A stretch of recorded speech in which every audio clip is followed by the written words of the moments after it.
They work. I think it's working. I'm going to play the theme song now.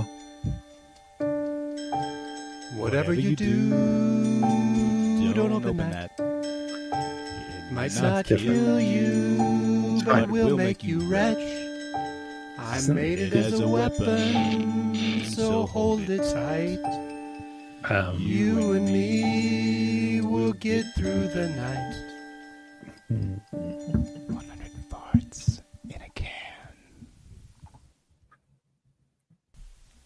What do you guys think? Oh, it started again. That's not the usual theme song, buddy. Wait, I'm not the usual data bro that's You're here. not even Jeff. Oh gosh, I forgot to do the thing. All right, there we go. Yeah. There we go. Improved logo for the viewers. And let me tell you something, viewers. This thing is a real treat to watch. So this is gonna be it's gonna be fun. We release it reliably on social media. That's Facebook and YouTube. And we do it on not really a reliable schedule, but it's a schedule of sorts. It's predictable. It is predictable. It's sometime between Friday and Sunday, generally sometime between like 7 and 9 is when we usually start. Did the podcast edition go out last week, or did my feed just not update? I think we're running behind on that. Our illustrious editor Andrew has been super busy, and clearly we run a tight ship, but we're not holding that against him at all, because I'll tell you a secret: our tight ship is not a very tight ship. Don't tell anybody. Don't tell people about tight ships. We don't have to. They know. They can tell. They can tell. Did you post this live to the world? Because I'll draft off your live posting if you do. Yeah, it's on the Comics Place thing, whatever the thing is. What is the thing? Okay. Comics Place. The Comics Place thing. Comics Place. Gotcha. Oh, the Tacky Pomp says the last Polsbovian. Wait, I live in Polsbo. Good evening, Romy and friends. Hi. I don't know if I said the last Polsbovian right. What do you think, Roman? Yeah, Polsbonian. Yeah. Bonian. That's different. Polsbonian. I like stressing the bonian. Okay. Just a personal preference. Yeah. I get it. Well, listen, this is the Comics Place Presents, which is coming to you live from multiple places. Normally, we're coming to you live just from our very favorite, I don't know what, the heart of comic books in the Mesopotamian cradle of comics. Is that what Jeff says? I think it's the cradle of civilization, is what he usually says. Cradle of civilization. Yeah, Bellingham, Washington, but also from the stroller of civilization, we have our bizarro world of civilization, where we see a boot. Hey guys, are you familiar with the concept of snow? Yeah, you guys snow in there?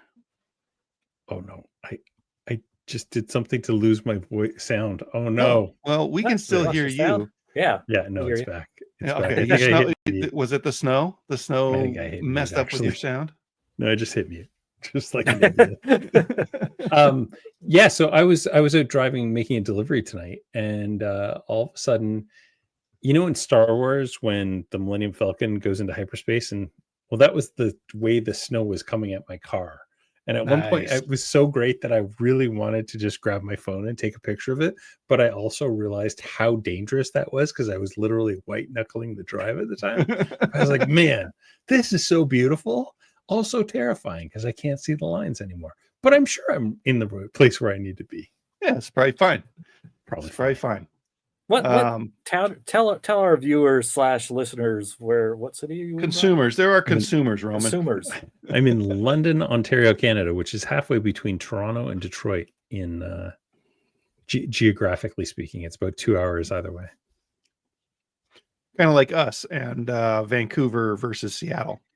Although I think you're closer to Vancouver than you are Seattle. You're like less than an hour from Vancouver. It was awesome. Yeah, we're pretty close.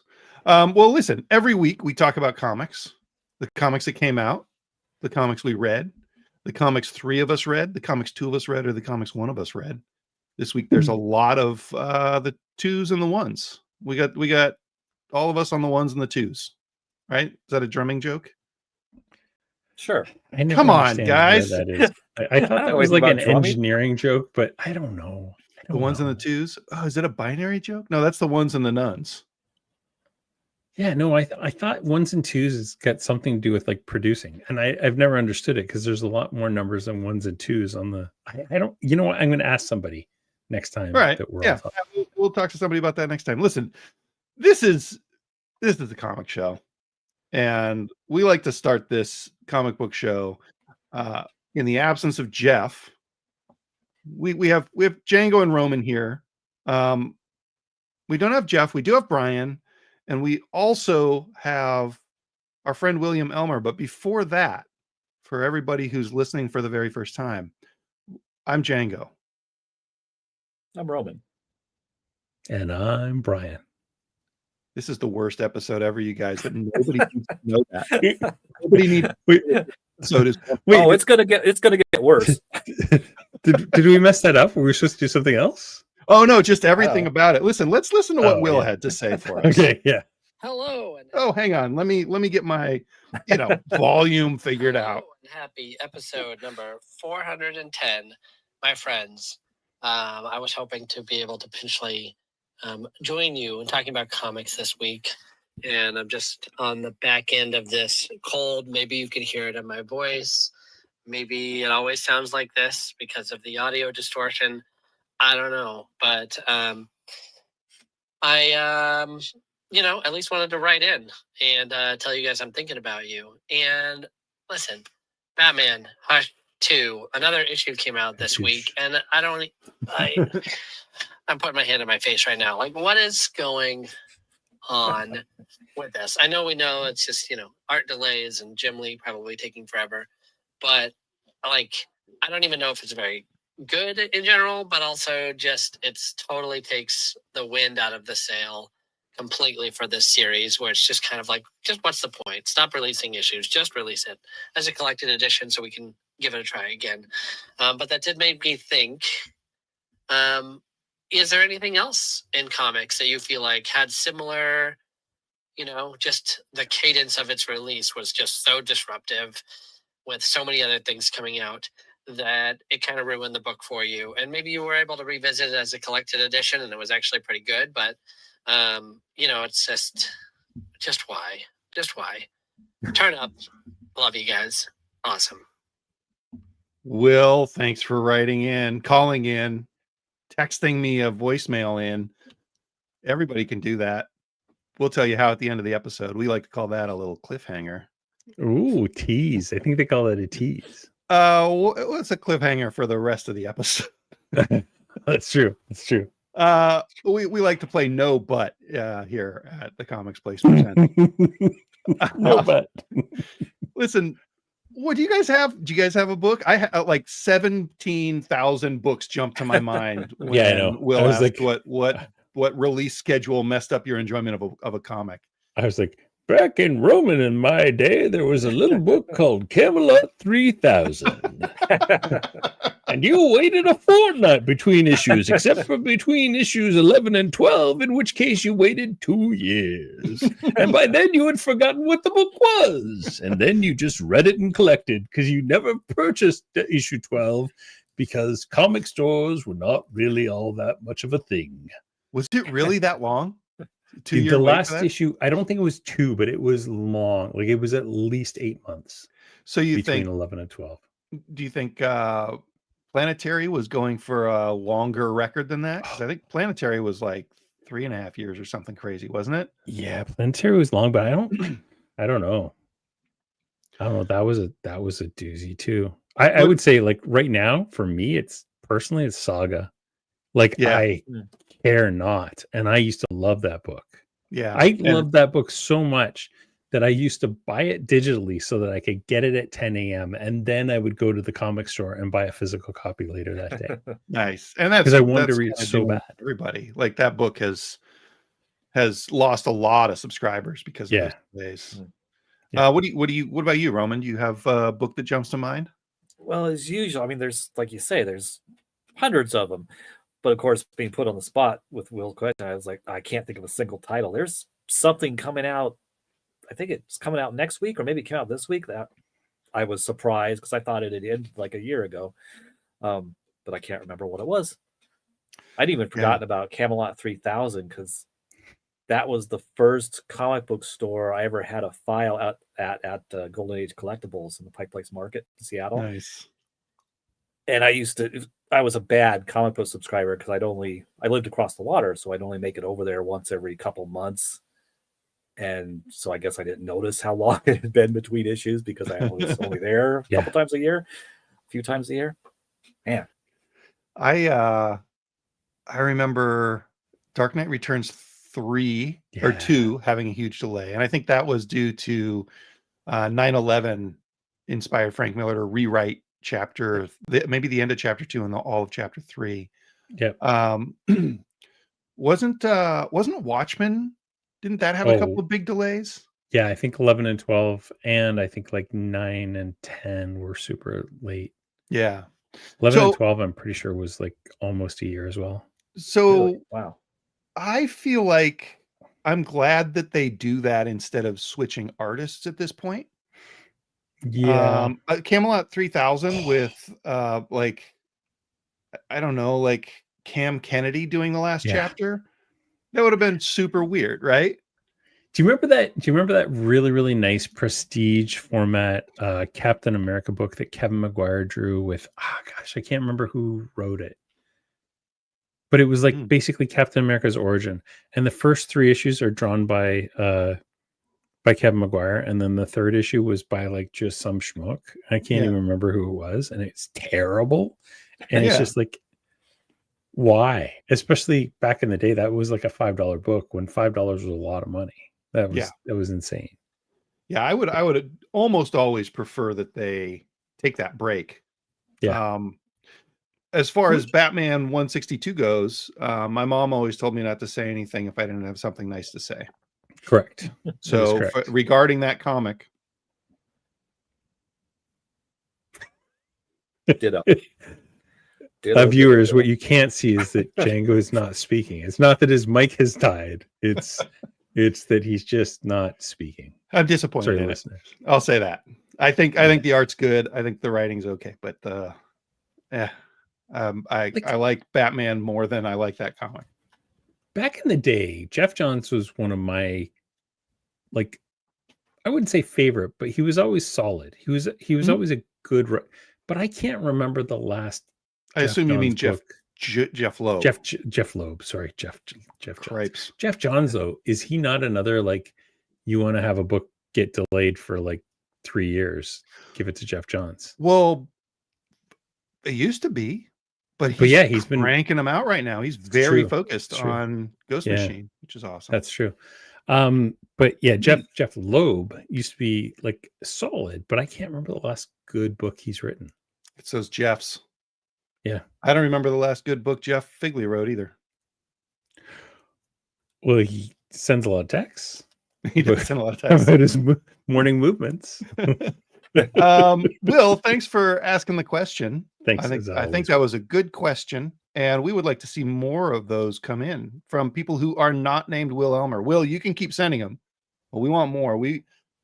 My dream for this podcast would be to do one comic discussion and then just a Q&A for the rest of it. Wouldn't it just be just like an all voicemails episode? Yeah, just an advice show, not even episode. Just I want to steal from my brother and me, and just do all advice about comics. But that'd be great. Yeah, we're gonna need more than Will sending in messages. So swamp us, you guys. Swamp us with questions and notes.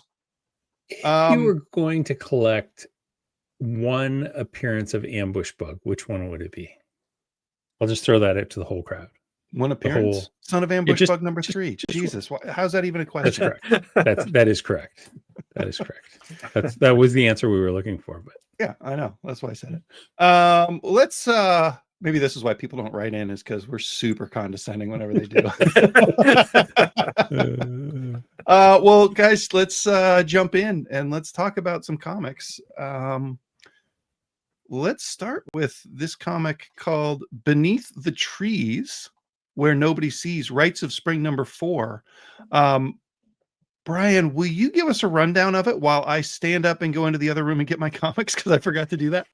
Yes. So Beneath the Trees Where Nobody Sees, Rites of Spring #3 is about the victim duck from the first series' sister, who is on a quest to find clues about where her brother is. And so in this issue, she goes into the house of that I think Nigel used to live in, and she goes disguised as a property assessor, so she can kind of snoop around inside the house.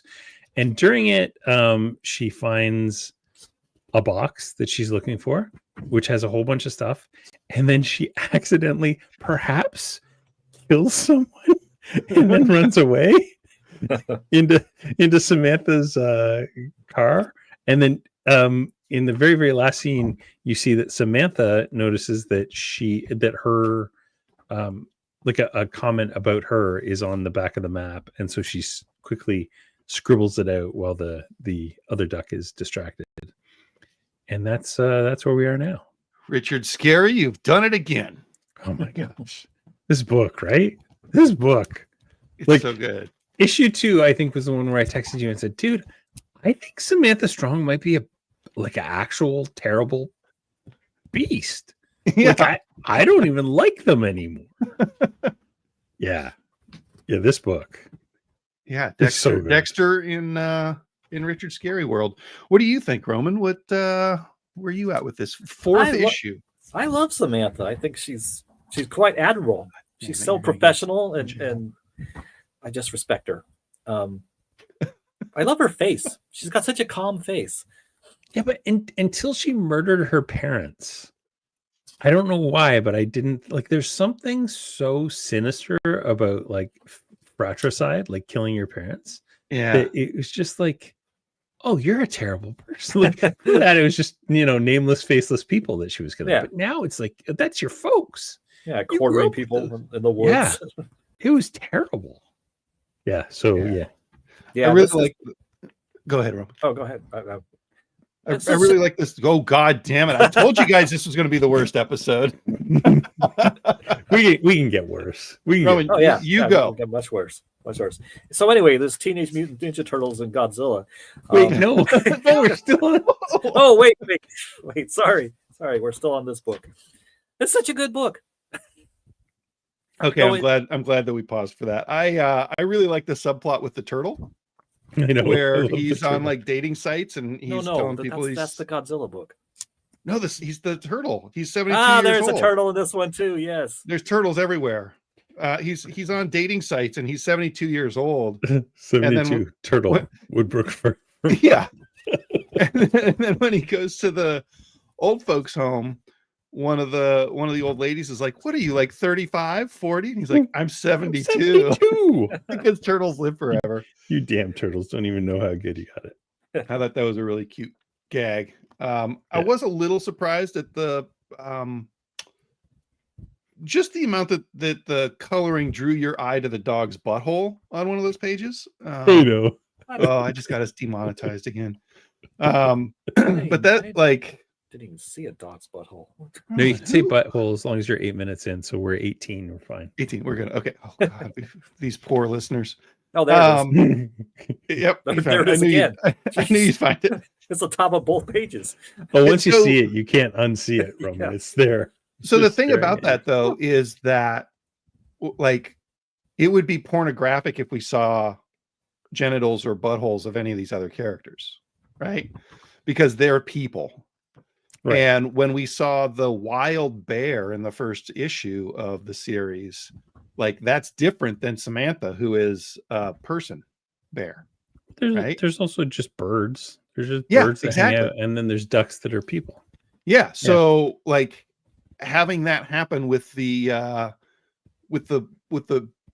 dog, I don't know, like it does something to tell you that this is this dog is not part of the people or something. Hmm. I don't really quite know how to explain it, but there's a difference between people animals and animals in this, and I like I just like the way this comic is constructed. That's all. That's a butthole way to say I like the way this comic is constructed. What is the subplot with Pauline and the prescription drugs? I don't know that I understand that. Her kid works in the hardware store that Samantha runs, right? Yeah. Yeah. I don't know what's going to happen with that subplot, but I'll bet it all loops back around to that kid. Yeah. Yeah. Or maybe Samantha kills her and the prescription pills give her away. This is so horrific. Like what happened to the koala? Yeah. And just like the broken, like the face broken, and then he breaks his wrist above the wrist. Oh god. Yeah. And yeah, that's not where you need another joint. No, it's so gross. So gross. Yeah, this is great. This is such a good book. Yeah. Super good book. What would you guys give this book if you were giving it scores? I would go. This is probably my favorite book of the week, so I'll give it a solid 9.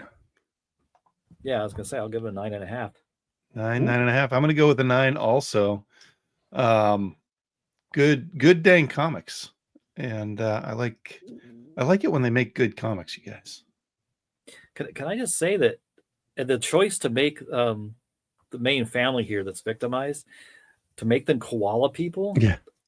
What a great choice, because their faces are so sympathetic. I mean, so cute at first and sympathetic with their big koala noses and everything. And oh my god, Jesus! Yeah. And they're super welcoming and like, yeah, come on in, look around, snoop. Yeah, and you're just like, no, you fools, don't. hope you don't increase our property taxes. Chuckle. Well, I want to talk about another book that that all of us read, but I don't think there is one. There must be. There's not, Roman. Blood Squad 7. Blood Squad 7, Youngblood. You know what? I would kind of like to hear Ryan and Roman. Did you read Youngblood, Roman? I did not, but I would like to hear about it. Brian, will you tell us about Youngblood #1 and all the feet in it? Number 1. Well, let's just talk remember about what my mom taught us. Folks, the blood is back. Okay, the blood is back. So Youngblood #1 from Rob Liefeld sold out. Completely sold out, back to a second printing. So it's doing real well. This is classic Image Comics 1990. Look at that. It's like there's Spawn and Shadowhawk and maybe a Cyberforce and some Savage Dragon. Oh, it's classic. It's even in an Image Eye. Look at that. So clever. Nice. The dialogue's a little rough, I'm not gonna lie. But if you liked 90s comics, this is the comic for you. Like there's a lot of comics like Blood Squad 7 and even Local Man that are trying to do 90s comics. Mm-hmm. So Rob Liefeld came back and just said, you know what, here's a 90s comic. Here you go. And that's exactly what it is. So if you are familiar with the name on the tin, Youngblood, that is exactly what you're going to get here. You're going to get some great dialogue. Just when you think you've seen it all, what brand of Looney Tune are you? If that floats your boat, if that's making you happy, then Youngblood #1 is for you. So I heard that he addressed some of his critics in this issue and got somewhere around 72 feet drawn in it. Is that true? Yes, there are so many feet. Nice. There's so many feet. Like right from the first page. Look at those feet. There's feet right there. Right on the inside front cover. On the inside cover. Okay. Feet. Yeah, instantly. Yeah, no, there's even a scene where like somebody like puts on the pouches, like intentionally puts on the pouches. So wow. Meta. It's the Rob Liefeldest comic out there. And so I will say that unapologetically, I am a Rob Liefeld stan. I think that Rob Liefeld gets a lot of crap, but without Rob Liefeld, we don't get where we are today. I'll give you that for sure. He really revolutionized things like X-Force and what was it back then, New Mutants. Mhm. And like, I don't think people remember how terrible comics were in the early 90s Yeah. and how many books Hilary Barta was just ruining. I don't know that just name. pooping out. Oh, you do. You just don't know that you don't know that name. Okay. All right. There were so many bad books back then. And this group came along and really kind of revolutionized comics. And yeah, if nothing else, I think, I owe him $5 for that. So I give this a solid 6. I'm excited about where it's going. And I will read the next issue. I will read every issue. Who am I kidding? And I probably won't super enjoy them, but it will probably only last 7 issues until he just stops writing anymore. All right. But yeah. Well, yeah. like from an inside baseball perspective, I'm glad that he got Youngblood back. Yeah. Oh yeah. He couldn't make Youngblood comics for a while. And I think this is probably where Youngblood belongs. Yeah. So yeah, cool. I'm glad you liked it. I'm probably not going to read it, but I will tell you that it's selling way better than I expected. Yeah. When it came out. Like, it's moving. I think we bought, I probably quadrupled my subs on it. Wow. Because we only had like 4 subs. So I got 12 copies. And I think I've sold 5, I think, so far. Okay. Yeah. Which Brian, I have a question. Yes. Roman. Now I'm not familiar with the Youngblood characters. I know Badrock and Shaft, but who's the guy with the cool looking skull mask? That's Chapel. And Chapel actually features prominently into Spawn's origin. He was in previously, and I don't know if they've kind of retconned this, but he was the one that actually killed Al Simmons. Oh shit! Back in the day. Yeah. Wow. And he's a superhero? Well, yeah, and that's the thing. Like, he's a super good guy in this book, and he used to be kind of a piece of S. So yeah, it's interesting. Huh. You got Die Hard as well at the front, who's mostly machine. And at one point I think was president. in one of the stories. And then Vogue is the girl back there. Spoiler alert. Brian thinks he was president in a comic at some point. Well, like, we can't call that a spoiler if it was like 10, 15 years ago. Brian, you can come down here and be our president. I don't think I'm allowed to legally. Yeah, you're born in the wrong side of the tracks. Yep. No, we can change that. Okay. Well, let's move along. Speaking of changing that, we're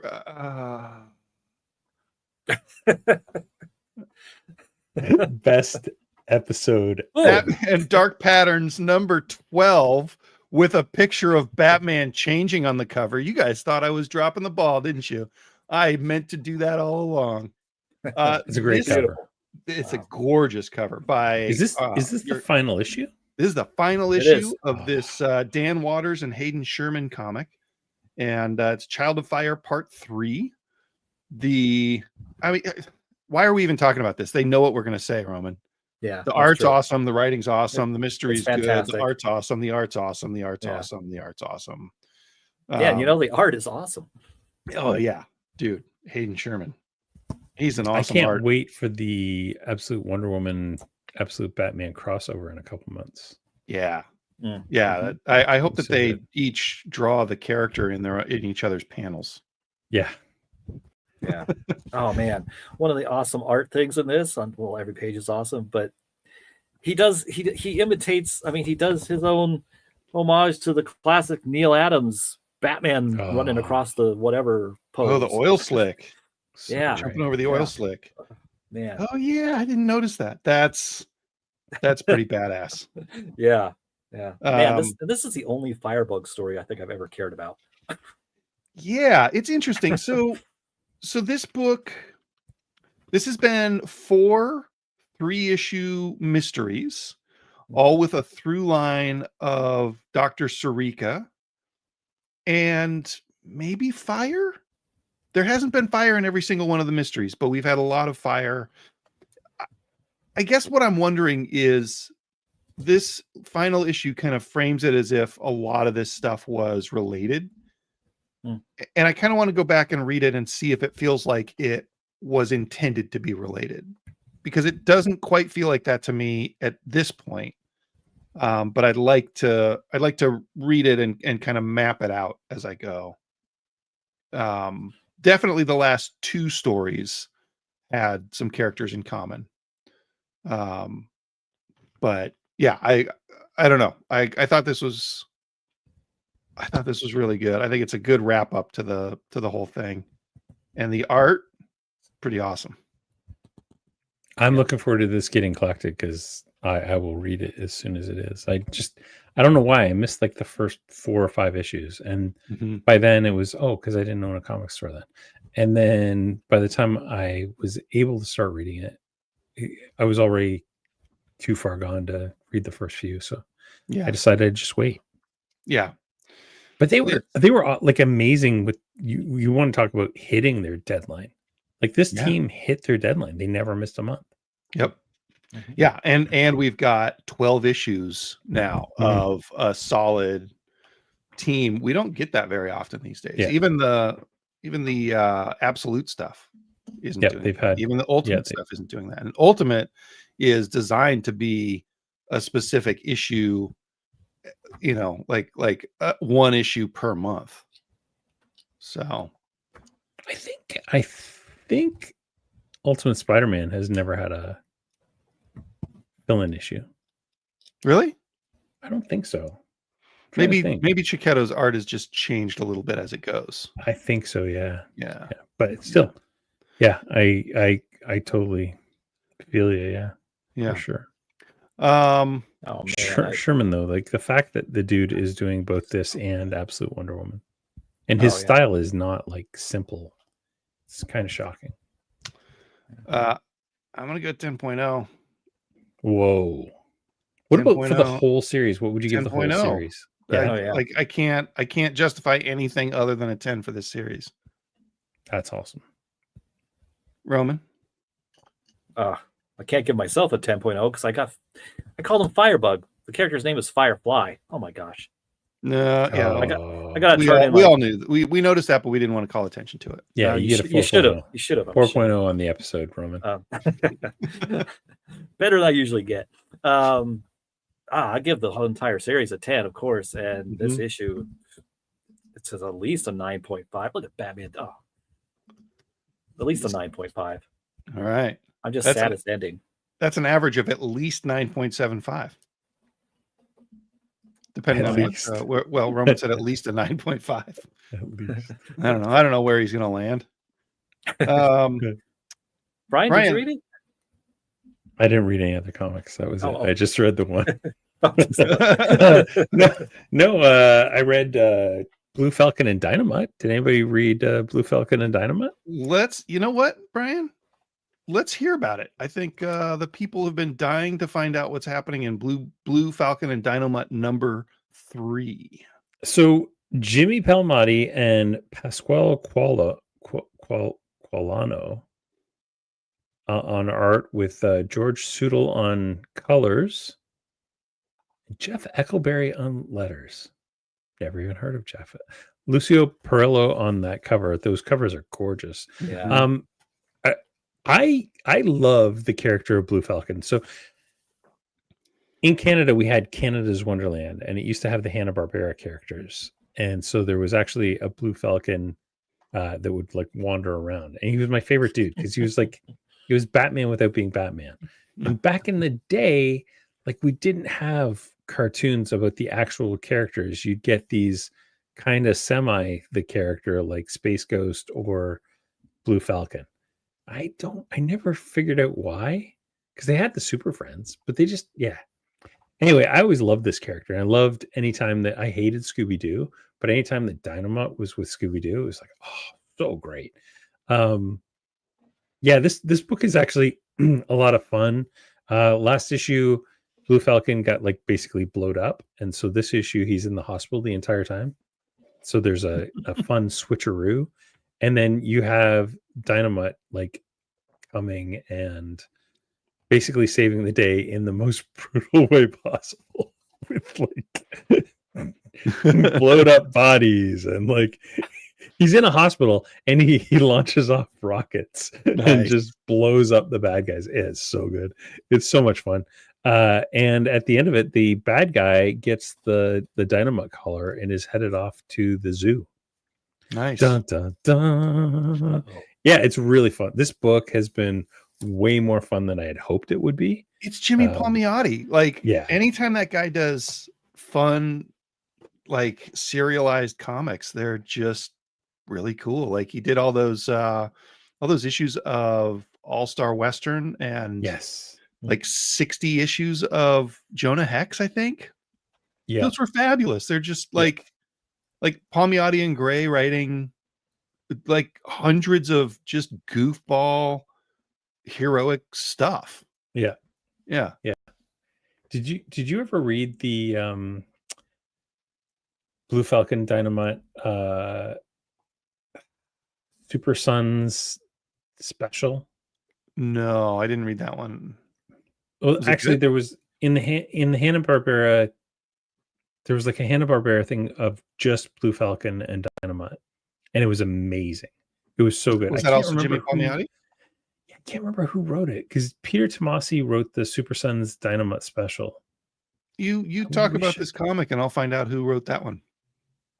Yeah, it was so good. Well, this comic is like so far. This has been a surprisingly really really good series. Because I thought I'll buy it because I like the character, but I didn't expect to actually enjoy the comic, and I've been pleasantly surprised this entire time. So I'm giving this a 9.0. Wow.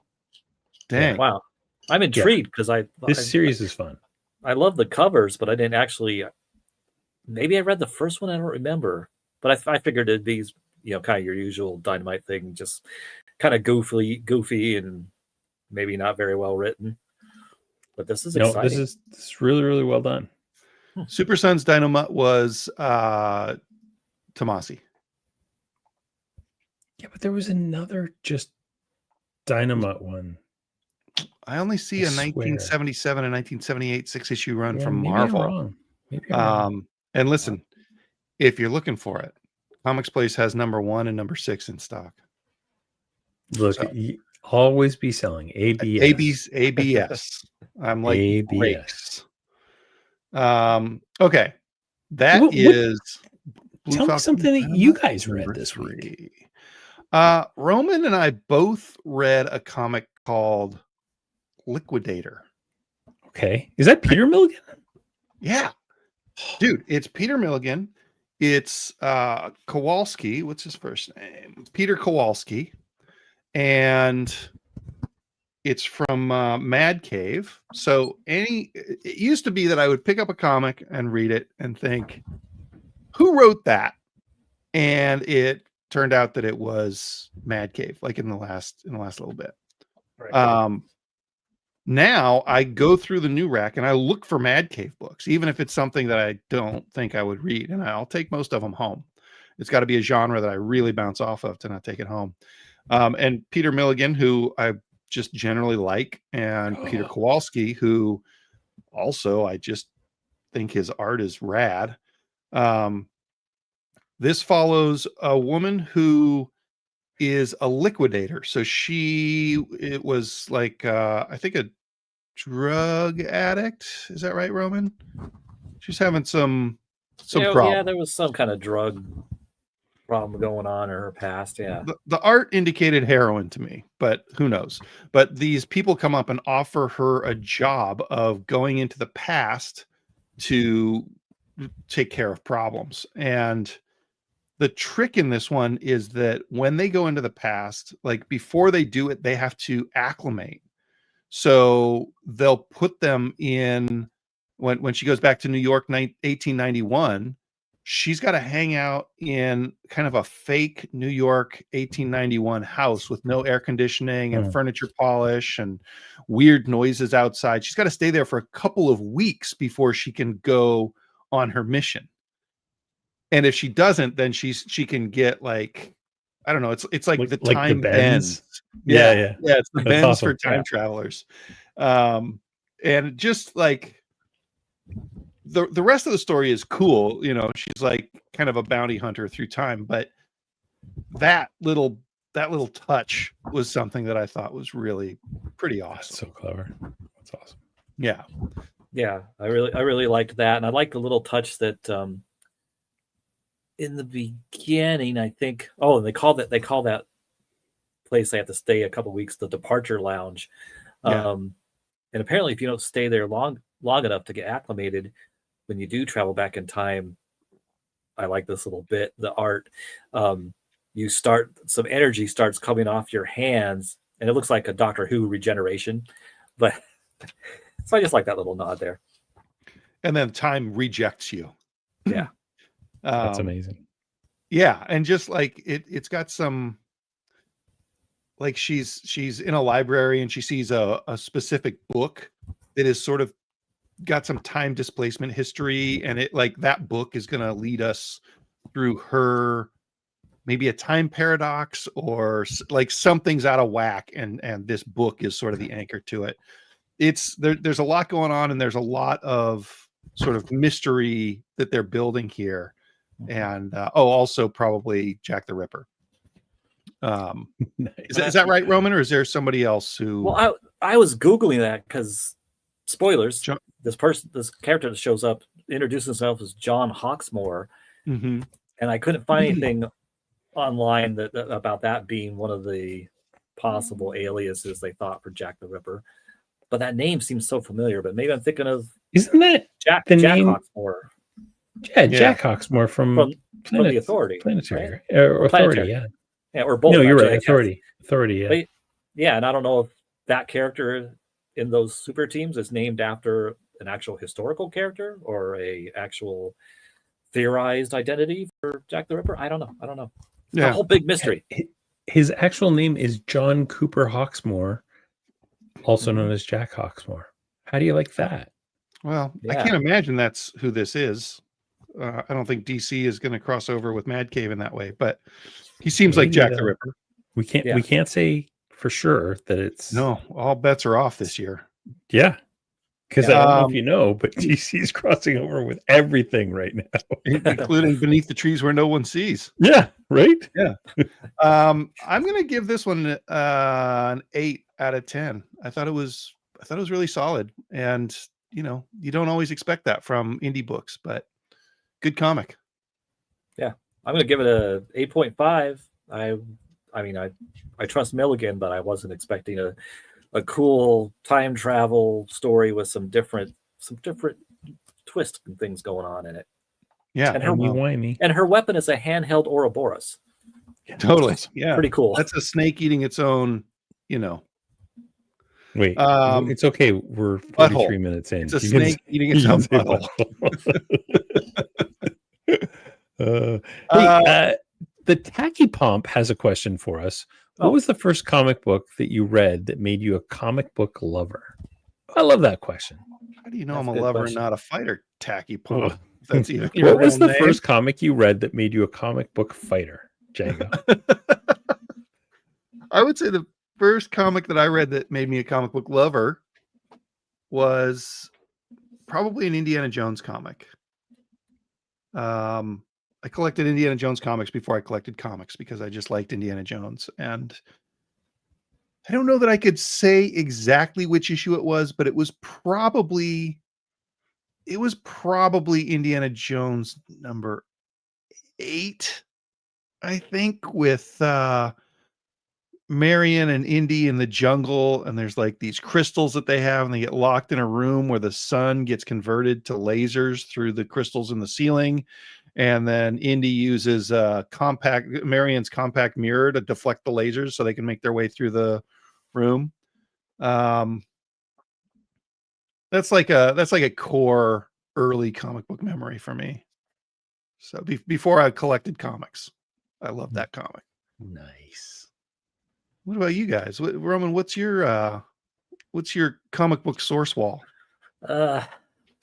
Boy, there's so many good. One of the first ones I remember just loving, and it blew me away and got me into comics. I don't know the issue number. It was an issue of Fantastic Four in the early 70s, so it was like Roy Thomas maybe writing and Rich Buckler on art, maybe right before George Perez started doing it. Okay. And the storyline, I don't remember the character's name, but there's a great big giant golden glowing ape climbing the Baxter building, and it needs to break in. And the Fantastic Four fight it, and then it shrinks down to like regular or thing Ben Grimm size, and it starts talking to them and warns them about like Galactus is coming. And of course, as a kid, it's like, what's Galactus? And then at like the last panel or something, it like shows Galactus. I was like, oh my god, who's this giant purple god coming at them? So that's Fantastic Four 48. Is that what you're saying? No, it was in the early 70s. No, with the giant glowing golden ape. Oh, it was just your like first that. appearance of Galactus. Yeah, it was mine. Okay. First, yeah. Okay. And just Nice. that talking golden glowing ape. I love that guy. That's What about amazing. you, Brian? Mine was my first comic that I know of for sure was Batman 263, which was the Ghost. And it's a totally forgettable Batman issue, but it just everything about it was like perfect for what my little developing brain was. But then the first comic that I like regularly collected There he is. was I love it. Was New Teen Titans #1. So I bought that off the stands at the variety store that I still recognize that variety when I go buy it. And I think like the next time I was over there, because my uncles used to live there, I bought the Savage She-Hulk #1 off that same rack. Nice. And yeah, so those were like my first two comics that I like regularly collected. Right. But I also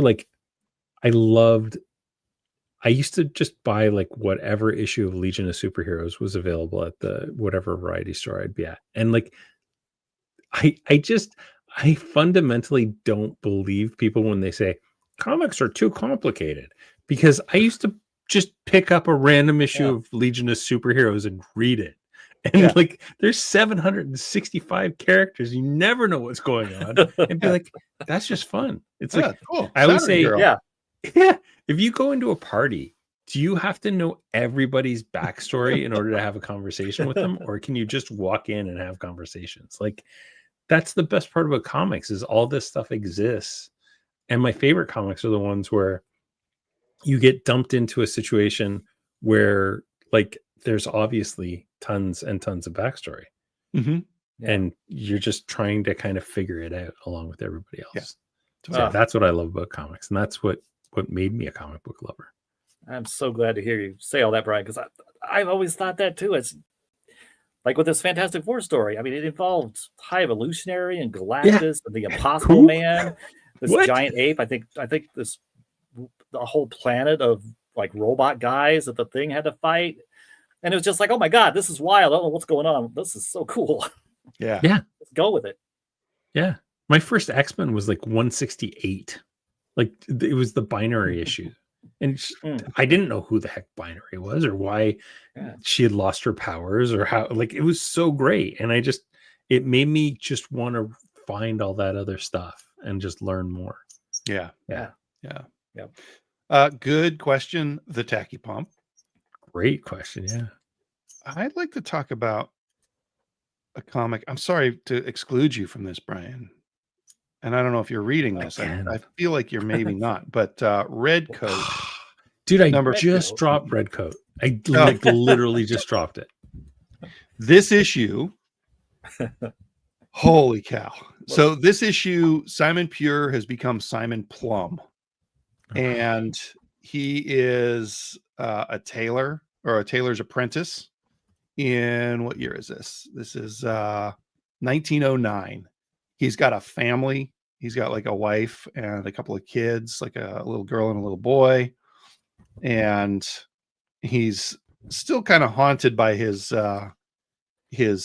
interactions with the occult earlier on. But one day when he's just hanging out with his family, he gets a knock on the door, and Albert Einstein is at his door. No way. This kid that he hung out with in the first arc, and this kid who, as an old man, dies in the end of the first arc, which was like one of the saddest comics I've ever read.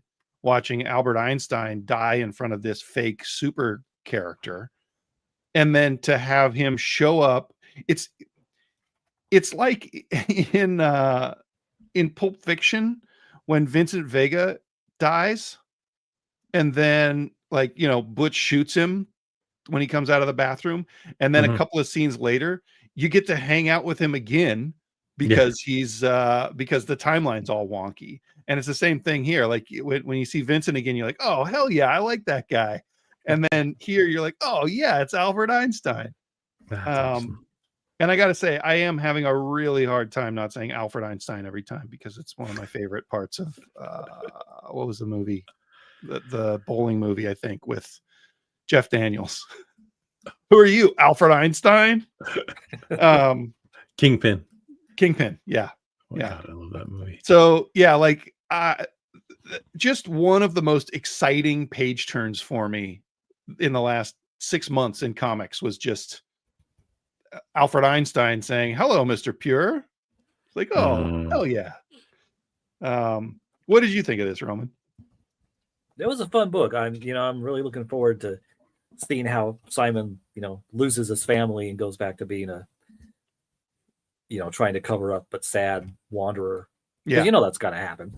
Oh yeah, and of course the very last page revelation that was exciting, and it is great seeing Alfred again. And I was trying to remember because at the end of that first story arc, I mean, Simon is at his deathbed, Einstein's deathbed, but he dies like, isn't that in the future? Like whenever Einstein actually died in real life is. Yeah. We're getting these stories out of sync. Yeah. Pulp Fiction style. And I'm sure at some point we're going to run into Geiger, right? Oh yeah. Yeah. Either awesome. Geiger's got to go back or Redcoat's got to go forward for us to hang out with them. Yeah, because don't they come on Erzat's team or something? Yeah. And I'm curious to find out how, who these Simon's wife and children are, how he met this woman. And I'm sure we'll be getting that story coming up. Yeah. Well, I'm going to give this a 9.0. And thanks, Jeff Johns, for writing comics. I'm going to give it an 8.5. Nice. 9.0 and an 8.5. Brian, did you have another comic you wanted to talk about? Sure. Speaking of just dropping into a world, why don't we talk about Power Fantasy? Because at some point, I'm going to convince you guys and all of your readers to read it. Power Fantasy number 13, issue number 13. Oh, it may be outside of your ability. Oh, look at that. He just snapped it up. I'm on it, baby. So that character is named the Heavy, and he's kind of like the Magneto of this universe, but also kind of a hothead. Oh my gosh. This is the best X-Men comic being put on the stands. And it's so good, and it's so X-Men, and there's so many like incestuous relationships that are kind of weird and creepy, and there's so many like weird cool characters that have mysterious backgrounds, and the Professor X kind of dude does all of the dubious things that you kind of want Professor X to actually do. It's just so good. This book is so good, and all right, it breaks my heart every time that Jeff says, "Yeah, I don't read it. I don't read it," because this is a book that he would love if he would just read it. Oh, he just has a thing for Kieran Gillen. I don't think any of us have anything against Kieran Gillen, but I don't remember the last time I finished one of his stories. Yeah, and I feel that. I think you're right, but this one, I don't know why, is just like I said, it's because I'm pretty sure in the first issue he said that it was his pitch for like not Immortal X-Men, but one of those X-Men titles. Okay. And then he realized that it wasn't quite right for it. And so he just spun it off into his own thing. And it's, like I said, it's my favorite X-Men title that's being written right now. It's so good. So what kind of score would you give it? I would give The Power this Fantasy number 13, specific that is. issue an 8.0. Nice. But the entire series so far, I would say is a 9. Wow. All right. All Yeah. right. Yeah, this is one of my favorite books of the month. And like it's just like look at that the art direction on that cover. Yeah, it's a It good pops cover. off the stand every month because it looks different than everything else. Yeah. I love Yeah, it. Casper Wingard is great. Yeah. The art is super solid. Roman, I'd like to end this episode with Superman the Kryptonite Spectrum number 4, unless you've got Wow. something else you want to sneak in between. Well, how about sure. How about 1776 number 1? I knew you were going to say Ooh. 1776 number 1. You're a madman, Roman. You read comics. You just read comics. I read comics, I'm always impressed with that. except for Power Fantasy. Well, yeah. I mean, who really does? Who reads Power Fantasy?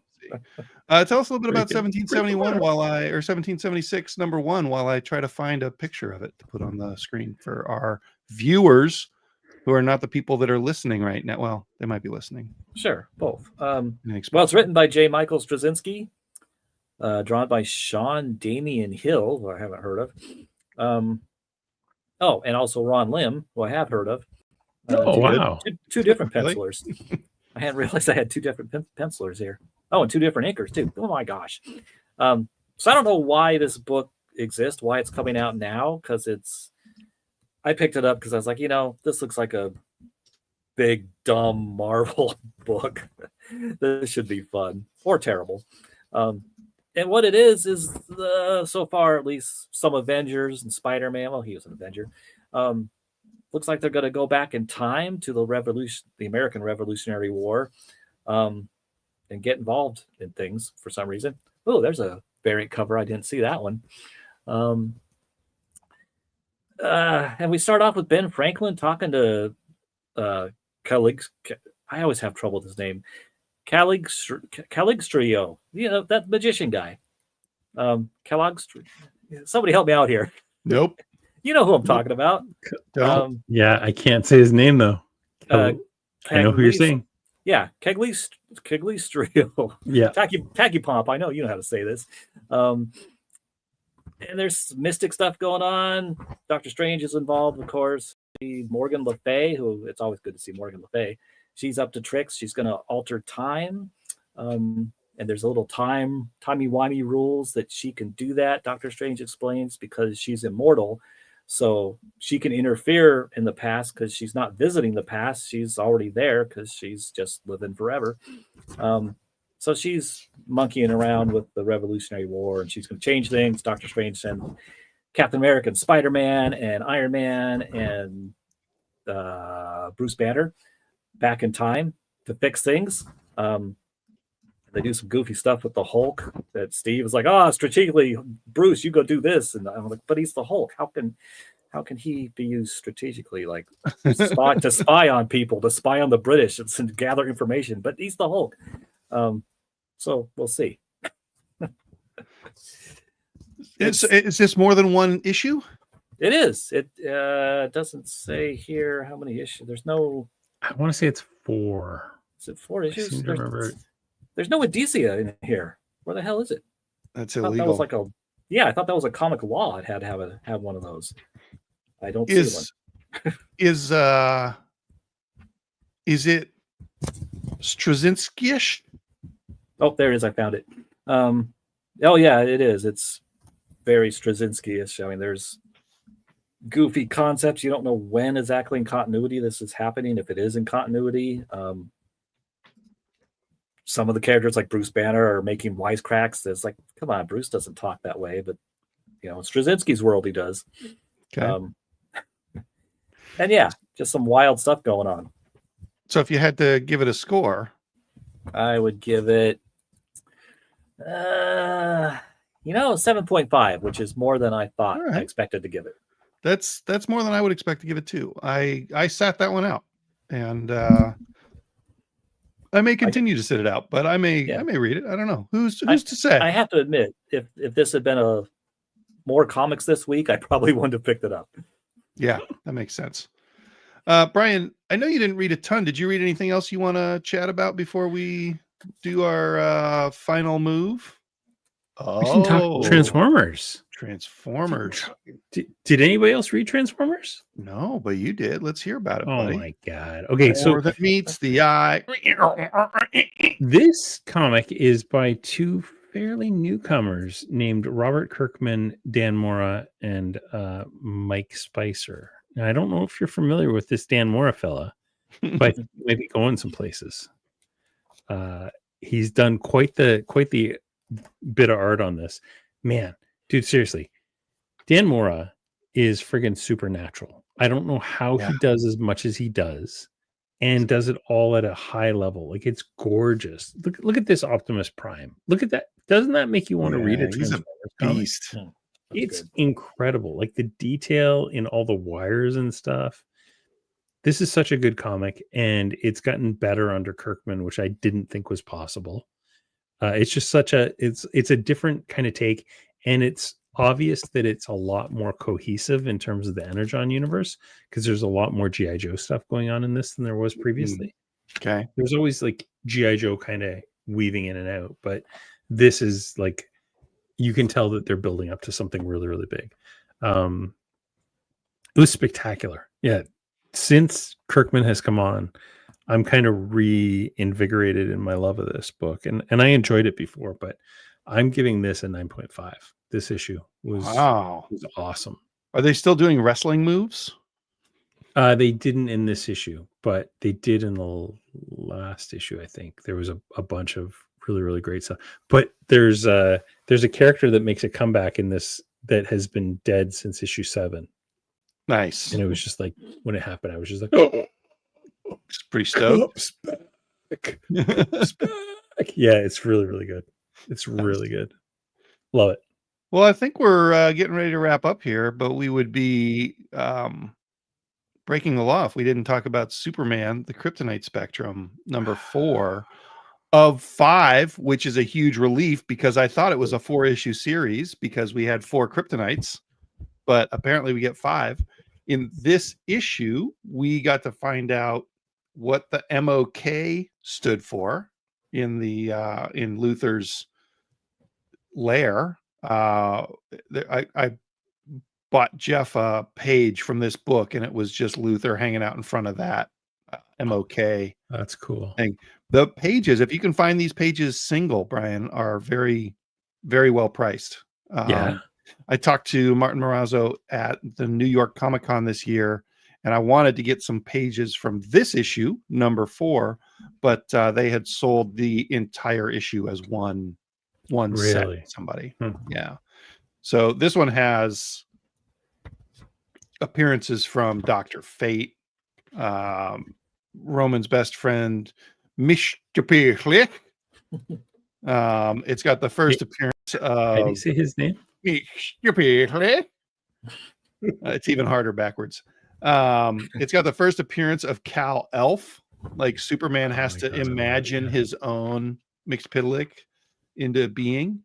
First appearance of the Man of Kryptonite. It's got some awesome pages where they're in the 5th dimension and they're like trying to decide if they are like a spreadsheet or a kid's drawing or actually in the world. Like, yeah, Superman keeps turning into spaghetti if he's not careful.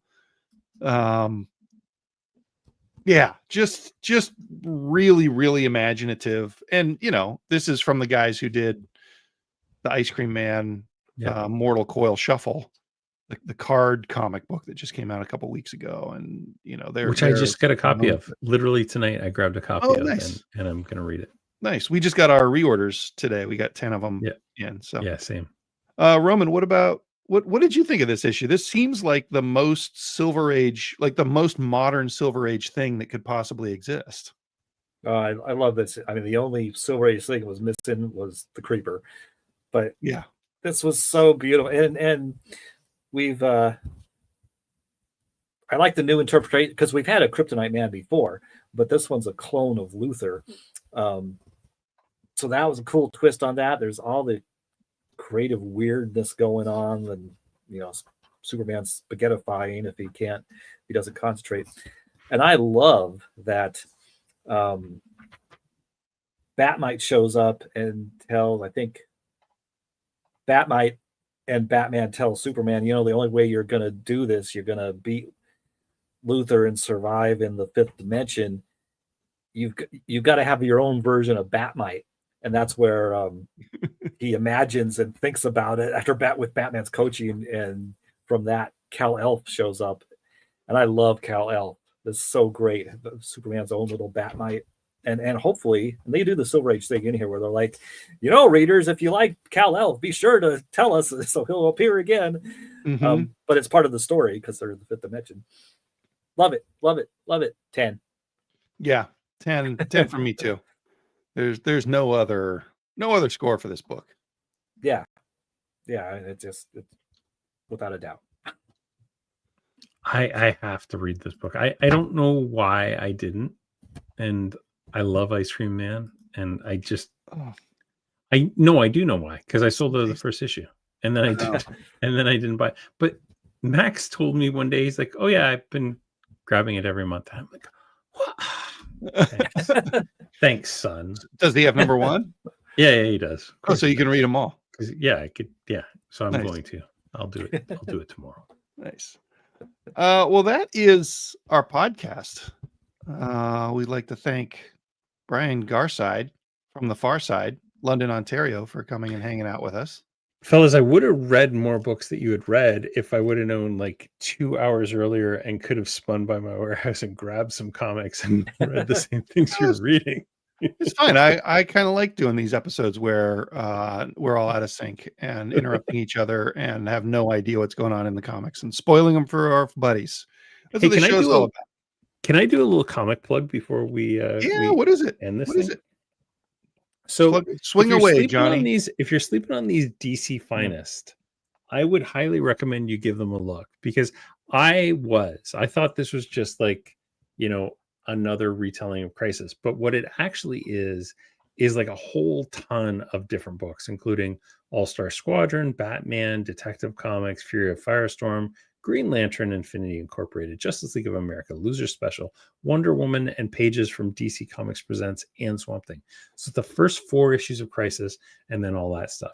And this Suicide Squad is like Legends and some Secret Origins and some Firestorms and some Detective Comics. They're awesome. And they're these chronological tellings of these stories like Trial by Fire for Suicide Squad or Crisis on Infinite Earths.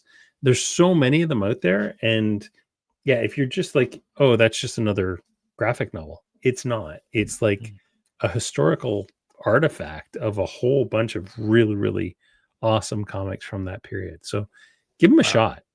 That's cool. All right. Are they in color or black and white? Yeah, no, they're color. They're color? beautiful. Wow. Like, and I think they had like a little editorial thing, but maybe I'm crazy about that. No, it's just the issues. Just important comics. And are they full size? Yeah. Oh yeah. Nice. With a little table of contents that explains everything that's going to be in it. Yeah, everything about it is like just a beautiful presentation.